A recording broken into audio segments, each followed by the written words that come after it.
What's good, YouTube? It's your boy, Devin Payne. Welcome to the video, man. Hey, today I got something very special planned for you guys. Today I'm going to be giving you my 5 tips on how to fix your credit fast. Because me personally, that's not something that I've ever learned in school, so I wanted to make sure that I share with you guys a couple things that I've learned and researched since I received my first credit card when I was 18.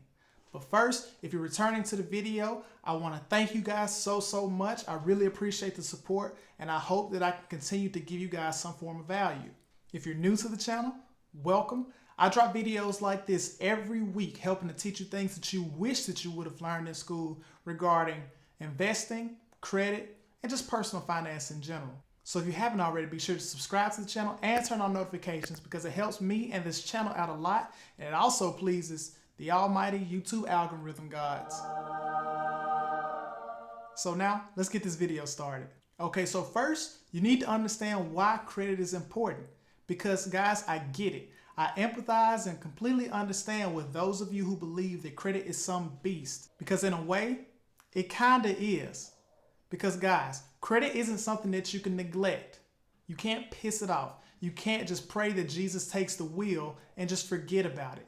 Because if you do, then credit, yeah, it will be that monster that you think that it is.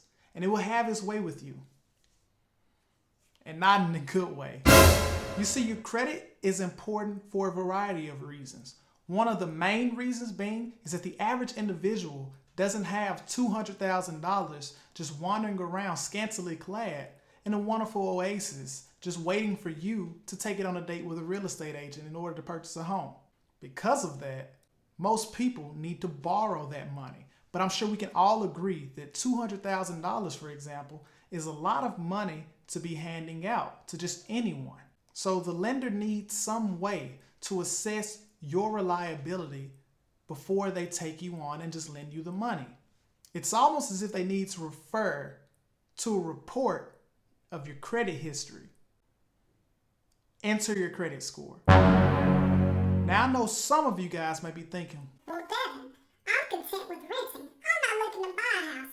Ha! But guys, I also have to let you know that poor or no credit history can also lead you into hot water when you're trying to rent as well. Because some landlords actually pull your credit report to determine if you're likely to pay them back. On top of that, some utility companies actually charge a security deposit if you have poor or no credit. See, your credit score is a lender's objective way of determining your risk level before they lend you the money. That's why it's absolutely imperative that you guys establish some form of credit. Because without it, a lender has to err on the side of caution and just assume that you're untrustworthy.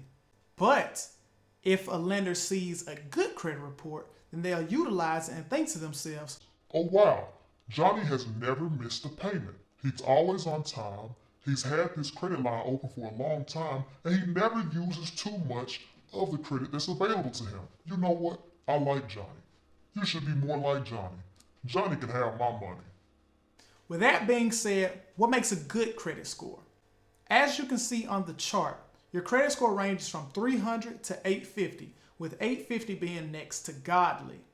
On average, a good credit score is anything above 670. Having a good credit score qualifies you for better interest rates on your loans, which is obviously what we're shooting for. Now that you guys have at least a general understanding of what your credit score is, why it's important, and what a good one looks like, let's go ahead and focus our attention on how to fix a bad one. Number 1, know what's bringing your score down. Guys, in order to do this, you'll have to pull your credit report. Now you may be wondering, how do I do that? Well, luckily, by law, you're entitled to one free annual credit report from each of the 3 credit reporting agencies, Equifax, TransUnion, and Experian. On this report, you will see credit account information, meaning what lines of credit is open. Is it credit cards, mortgages, rent, student loans, utilities? You will also see information regarding payment history, credit limit, and age of credit. If this applies to you, you may also see if you've filed for bankruptcy or if you have any accounts in collections. Now, collections, for some of you who may not know what this is essentially when the lender is just so fed up with you because they feel as if you've been so negligent with your payments, they just assume they're never going to get anything back. So what they actually do is sometimes they'll sell your account to a debt collection agency.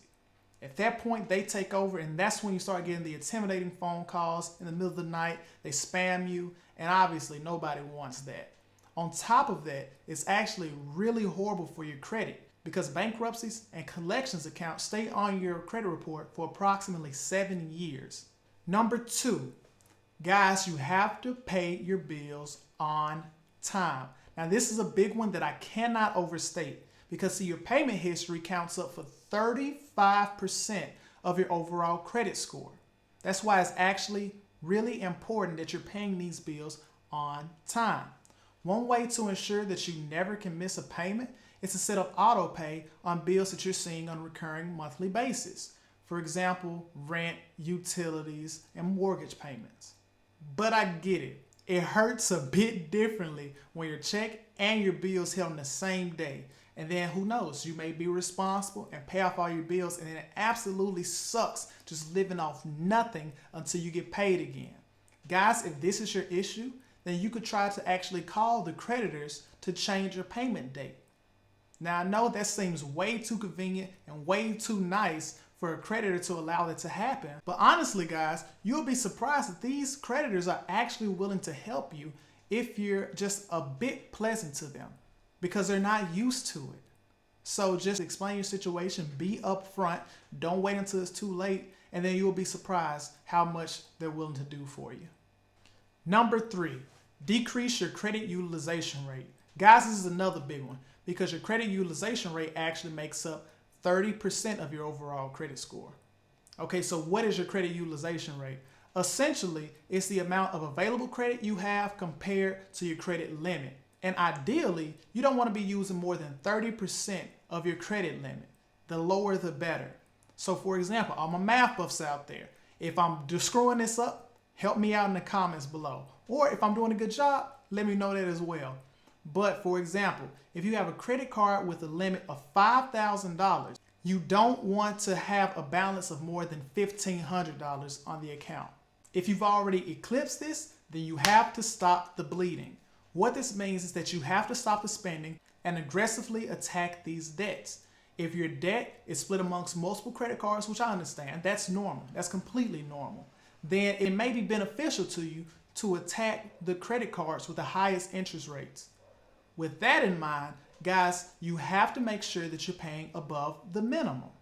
The minimum payment is not the same thing as the statement balance because you see the statement balance is still what you owe on the credit card. Paying off the minimum just assures that you won't get assessed a late fee, but you're still incurring interest on the remaining statement balance, which rolls over into the next month. And that can help explain why you just can never seem to get out of debt even though you're being responsible and paying your bills on time. Number 4, just get help. Guys, building a good credit score, you don't have to do it alone. If you have someone in your life with a strong credit score, I'm talking high 700s to 800s, they can actually list you as an authorized user on their account. And what that means is that essentially they're just adding you to their account. Of course, with that, you won't have as many privileges as them as the account holder, meaning you won't be able to add other authorized users or change passwords or anything like that. If this person is on the fence, you can also let them know that they don't even have to issue you a credit card. Simply by your name being on the account, if they're responsible and making their payments on time and they have a low credit utilization rate, that can actually help your credit score pretty quickly because it makes up such a large percentage of your overall credit score. However, guys, exercise this with caution and be sure to vet who you're having to vouch for you, because if this person misses a payment or their credit utilization just all of a sudden skyrockets, then you, my friend, and your credit score are fucked. Number 5, don't apply for more credit. Now, this final tip is another important one, guys, because while applying for more credit can technically help your score, it can also hurt it. This is because whenever the lender needs to approve you for a new line of credit, they have to do what's called a hard inquiry. And that essentially is when they pull your credit report from at least one of the 3 credit reporting agencies in order to determine your risk level. Now, too many hard inquiries in a short period of time is like a major red flag to lenders because they're thinking to themselves, why can't Johnny pay off his debts with the cash that he has? Is he short on cash? Is he under a lot of debt? Is he about to incur a lot of debt? Can he even pay us back? but at the same time, I don't want you guys to worry about this too much because hard inquiries usually disappear from your credit report in about 2 years on average. And then on top of that, the effect that you feel as a result of the hard inquiry, meaning the decrease that your credit score experiences, usually goes away well before that. So I don't want you guys to worry about that too much, but I also just want you guys to know that it is very well possible for a lender to reject you when you already have a bad credit score and you've applied for multiple different lines of credit in a short period of time. So guys, that's it for the video. Those are my 5 tips on how you can quickly start to fix your bad credit. The key is to be disciplined. The key is to be consistent. It won't be easy, but guys, I assure you it is very well possible. You just have to want it. If you made it this far into the video and you're not yet a subscriber, I hope I've earned it. All right. I'll see you guys in the next video. Take care. Peace.